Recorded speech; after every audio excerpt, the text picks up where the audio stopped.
Bonjour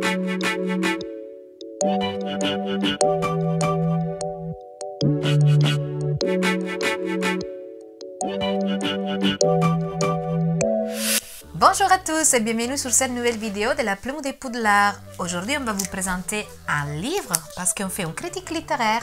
Et oui, c'est la nouvelle édition illustrée de Jim Kay de la Coupe de Feu qu'on attend depuis maintenant 2 ans. Et oui, il a mis 2 ans à faire cet ouvrage, mais voilà, quand on voit la taille du pavé qui nous a pondu, on peut comprendre pourquoi. La durée 12 ans. C'est clairement le livre qui me donne envie de lire Harry Potter. Oui. Parce que Jim Kay, alors maintenant il commence à être connu, lorsqu'il avait fait les 2 premières éditions, bon, il n'était pas hyper connu et ses livres étaient un peu boudés. À partir du Prisonnier d'Azkaban, il a complètement explosé. Et là, évidemment, sur la Coupe de Feu, bah, voilà, sa qualité d'illustration est au rendez-vous. Et nous, on est vraiment heureux de l'avoir entre nos mains. Et on va vous montrer quelques illustrations de cet ouvrage. Parce que Jim Kay, c'est pour moi l'un des plus bels illustrateurs de la saga Harry Potter, en tout cas tous ceux qui ont essayé de se lancer dans cette entreprise. Et on va vous montrer rien que la page de garde, hop, avec du coup les fameuses tentacules du poulpe. Parce qu'il paraît que dans le lac de Poudlard, il y a un kraken, j'allais dire, mais... Comme on disait en fait, J.K. Rowling, quand il écrivait souvent des fois dans les restaurants. Et apparemment, dans la serviette, laissée au restaurant, bah, il a alors, c'est pas en fait, c'est un peu plus compliqué que ça. En fait, c'est le réalisateur du film de l'époque, peut-être que c'était Chris Columbus, j'ai un doute, mais bon, bref, ça devait être lui, qui lui a demandé, mais dessine-moi comment c'est Poudlard exactement, tout l'univers, et elle lui a dessiné la maquette, et dans le lac, il a fait un kraken. Une espèce de kraken, un poulpe géant. Méga calmar. Un calamar géant, voilà, exactement. Alors, voilà le type d'illustration que Jim Kay réalise dans les livres. Là, on retrouve Arthur Weasley. Et c'est pour ça que le livre a pris beaucoup de temps. C'est que les illustrations, en plus de ce que j'en ai compris, Jim Kay fait les illustrations en grande taille sur des toiles. Et après, il les numérise pour pouvoir les mettre dans les livres. Donc, c'est des œuvres qui sont gigantesques. J'aimerais bien acheter une de ces toiles. Bah ouais, j'avoue que moi aussi. Ça va trop stylé. Ouais, complètement. Ouais, c'est clair. Bah déjà, ils avaient fait des cartes postales pour on va se renseigner. Et c'était vendu très cher. S'ils sont en vente en galerie ou... Bah, faudra voir. Ouais, faudra galerie d'art ou... Absolument. Peut-être que... Ah bah là, on voit la boutique des Weasley. C'est trop stylé. Je crois que c'est la boutique des Weasley. Oui, c'est ça. Oui, c'est ça. Farce pour sorciers facétieux. Hop, là, on est dans la boutique des Weasley, juste là. Ouais, il est phénoménal. Je vous remonte la couverture avec le dragon. Évidemment, on est dans la Coupe de Feu, donc la fameuse épreuve. Le maquis à point. Exactement, avec Harry Potter. On va vous montrer d'autres illustrations brièvement. Là, on est au terrier. Il y a l'extérieur et l'intérieur. Le terrier, qu'est-ce qu'on adore le terrier. Hop, là, on voit Madame Weasley dans sa cuisine à l'extérieur de sa maison. Et lorsque l'on tourne la page, on la voit de l'intérieur, cette fois-ci. Le fameux terrier. Il lave les assiettes. Oui, d'ailleurs, je crois que sur l'extérieur, il y avait des petits lutins. Oui, c'est ça. Il y a Paton Rond aussi qui est là, ça veut dire qu'Hermione est dans le coin. Alors, qu'est-ce qu'on pourrait retrouver d'autre? Le porte-loin. Nous, on a vu des belles, des illustrations en le feuilletant tout à l'heure. Il y a vraiment des choses incroyables dans ce bouquin. Les paysages aussi qu'il dessine sont vraiment top. Alors, qu'est-ce qu'on va pouvoir retrouver?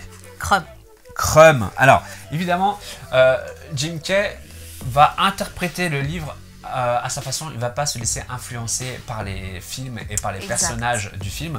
Oui, donc, du coup, les visages même, ça change. Oui, absolument. C'est pas les mêmes comme c'est pas celui des acteurs. Voilà, là, on voit comment il a été pensé Krum, c'est pas vous pouvez voir dans les films. C'est pas Stanislav Yavensky. Absolument.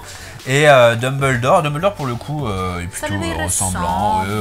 Mais voilà, il ne s'est pas laissé influencer et c'est ça qu'on aime bien. Parce que c'est son imaginaire à lui. Lui, c'est un artiste, donc il a un univers à lui. Il a repensé le film comment lui, il l'aurait vu. En fait. C'est tout à fait normal. Tout à fait. Il a dû se reprendre les descriptions des personnages justement de l'histoire. Et même nous, j'imagine, nous, on a commencé par le livre. Ouais. Et le film est sorti après. Absolument. Donc même nous, en lisant le livre, on s'est peut-être fait imaginer tout à fait. Dumbledore ou Harry Potter autrement que Et on s'est fait la réflexion pendant les films justement, forcément, de se dire ah j'aurais pas vu comme ça. Exactement. Ouais, et ben voilà, donc chacun a son interprétation. Voilà, là pendant une partie de Quidditch, et là on comprend mieux quand on voit des doubles pages illustrées comme ça, pourquoi le livre est aussi gros et pourquoi il a mis autant de temps à être du coup publié. Et plus ça va aller, et plus ça va prendre du temps, parce que plus les tomes de J.K. Rowling passaient, et plus ils étaient balèzes. Donc on n'imagine même pas pour les reliques de la mort combien de temps il va mettre pour, oh là pour là. le faire. Et quel type de livre ça va être d'ailleurs. Donc on vous le rappelle, hein, ce livre-là, c'est le 4e tome donc, de Harry Potter illustré par Jim Kay, disponible donc dans toutes les boutiques et du coup édité par Gallimard Jeunesse pour la version française. Et franchement, si vous deviez faire une seule collection de livres Harry Potter, donc des 7 tomes, c'est celle-ci que je vous conseillerais clairement. Les éditions de Jim Kay. Est-ce que toi justement tu penses comme moi? Pour toi, est-ce que tu aurais choisi les éditions de Jim Kay pour faire ta collection des 7 livres de Harry Potter? Moi j'aime bien. Après c'est un autre style, mais j'aime bien. Toi tu aurais préféré qu'il n'y avait pas d'image pour pas t'influencer ton imaginaire? Oui. Ouais, je peux comprendre. C'est ça. Ouais, je peux comprendre.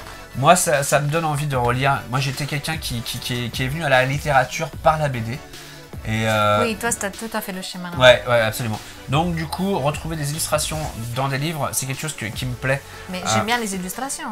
D'ailleurs, là, on revoit la marque des ténèbres dans le ciel. Alors là, pour le coup, il s'est un peu inspiré quand même des films, mais c'est quand même magnifique. Oui, en même temps, bah, c'est dans le... Oui, c'est décrit comme ça. ça. Dans le livre, c'est écrit comme ça. On te démarre avec un serpent, bah, il n'y a que ça. Oui, mais il a été rajouté des crocs à la tête de mort. Oui. Comme dans le film. Ça, c'était pas décrit. Oui, c'est vrai. C'est comme ça, ouais. Et du coup, on voit comment Jim Kay a imaginé Rita Skeeters. Et là, j'avoue qu'on est plutôt d'accord avec lui. Oui, je l'ai imaginé plutôt ça. Ouais. Un visage plus avec un nez aquilin. Oui. Ouais. Avec une pustule sur le nez. Oui, je l'ai imaginé un peu plus. Voilà, elle est trop jolie, c'est l'actrice du film. Bah oui, c'est vrai qu'ils ont pris une trop jeune, toute jeune, toute mignonne. Elle, franchement, Rita Skeeters, voilà, odieuse, voilà, et du coup, le visage, elle doit refléter, enfin, c'est le reflet de son caractère odieuse. Donc. Voilà, moi j'adore hein, ce bouquin, il nous plonge dans un univers assez sombre. Oui, à un certain moment c'est sombre. C'est vraiment top, moi je surkiffe ce livre. Donc je vous le conseille vivement, je vous le répète, hein, c'est aux éditions Gallimard. Jeunesse. Gallimard Jeunesse, oui absolument. C'est du coup les éditions illustrées par Jim Kay. Et là, on est donc évidemment sur la coupe de feu, le tome numéro 4. Au prix de 45 €. Et oui, disponible au prix de 45 €. C'est vrai que c'est pas donné pour un livre, mais franchement, est-ce qu'on peut dire qu'il vaut le coup? Moi, je pense que oui. Vraiment, il vaut le coup. Ben, c'est une valeur ajoutée, les illustrations très originales. Et puis, c'est peut-être des bouquins qui pourront prendre de la valeur, sachant que c'est des hardcovers, qui a un boulot qui est quand même assez phénoménal dessus. Tout le monde ne pourra pas se l'acheter parce qu'ils vont se dire ouais ben j'ai déjà les 7 livres, pourquoi acheter une nouvelle édition? Et finalement peut-être que ça en fera sa rareté. Donc voilà, moi je vous le conseille, j'ai déjà personnellement les 3 autres tomes et j'achèterai le dernier. Voilà, qui veut commencer une collection à part, il faut commencer par là. Oui, absolument. Voilà, merci à vous de nous avoir suivis sur cette nouvelle critique littéraire. On vous donne rendez-vous dans la prochaine vidéo critique littéraire. Et en attendant, on vous dit bonne lecture.